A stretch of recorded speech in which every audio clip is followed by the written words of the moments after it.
In my 5th year of marriage to Dominic, I'd become the woman all of Chicago knew as the crazy one, the mental case, jealousy gnawed at me constantly, and my temper frayed easily, my emotions sharp and unsteady, unraveling more with each passing day, so it only made sense when he slid a divorce agreement across the table. Vivian's pregnant, a Harrington heir can't be born illegitimate, and Mrs. Harrington can't be a lunatic. Once she's had the baby, he'll marry you again, and you'll still be Mrs. Harrington. I was forced to sign my name, then locked away in a private sanatorium 100 miles from the city. The first year, I waited with desperate hope for him to come take me home. Instead, he handed me an ultrasound report. Twins, a boy and a girl. Vivian's pregnant again. Just wait a little longer. The second year, he had electric fencing installed around the sanatorium grounds. Harrington Corp is going public. We can't afford any slip-ups right now. By the 5th year, he simply called to tell me to wait one more year. He must have expected me to scream and lose control the way I always did, but this time, I just nodded calmly. Alright, however long it takes. After all, I didn't have much time left anyway. Chapter. The other end of the line was noisy. Vivian's laughter mingling with children's voices drifted through the phone. Dominic was silent for a few seconds, then lowered his voice. Claire, don't do this. You know my hands are tied. I'd been hearing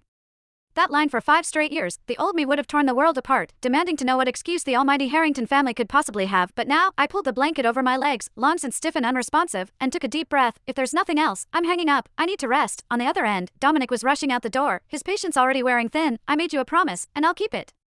But the children are still young. Taking them from their mother would hurt them. If you're so petty you can't even tolerate a couple of kids, how do you expect to run the Harrington household? I have things to deal with. Think it over, and stop being so unreasonable. The line went dead. For the first time, I didn't cry, I didn't scream. I was about to wheel myself back to my room when the old symptoms flared up again. A searing pain tore through my chest. I toppled from the chair and hit the floor hard, blood surging up my throat and choking off my voice. I tried to speak but couldn't stop coughing. The medication was gone. I dug my nails into my palms, fighting to stay conscious. I forced out a few words. Call Dominic. My caregiver Nora scrambled for the phone, hands shaking. But as always, the call wouldn't go through the haze. I remembered 3 years ago, the first time my illness struck. I hadn't known what was wrong with me. I was terrified. After I called Dominic, he drove through the night to be with me, but that same evening, Vivian, pregnant at the time, accidentally ate something that sent her to the hospital. He lost his temper with me for the first time. That very day, he pulled every staff member from the sanatorium, cut off my contact with the outside world, and even blocked my number. I begged and pleaded just to keep Nora by my side. After a dozen failed attempts, the call finally connected. I lay on the floor, my whole body trembling with pain. Dominic, help me. Before everything went black, his irritated voice reached my ears. I'm really busy right now. I don't have time to indulge you. There's only so many times you can pull this. Stop with the same stunt you did 3 years ago. It's getting old. When I woke up in bed, the sky had gone completely dark. Nora was still sitting beside me. My phone buzzed with dozens of photos from Vivian, all of the 3 of them at a pet shop, posing from every angle.